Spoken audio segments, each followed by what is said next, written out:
কি হয়েছে? কেউ আসেনি, খাবারটা খেয়ে দিয়েছি, খাবারটা খাও। ওর জন্য কেউ আসতে পারবে না বাড়িতে। দাঁড়া তো। হয়ে গেল হয়ে গেল হয়ে গেল।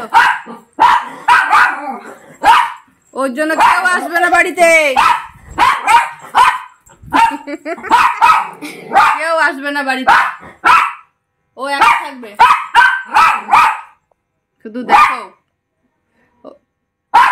গোপাল দাস দুধ দিতে কি অবস্থা, পায়ে কিন্তু লাগবে। দেখ তোকে নিয়ে যাবে, তোকে নিয়ে যাবেই যাবে।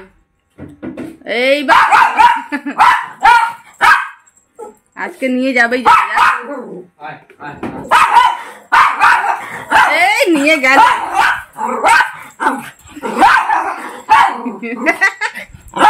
আচ্ছা চলে গেছে, চলে গেছে। কেউ আসবে না আমার বাড়িতে। হ্যাঁ কেউ আসবে না। কোথায় গেল? কেউ আসবে না, কেউ আসবে না, কেউ আসবে না। শান্ত শান্ত।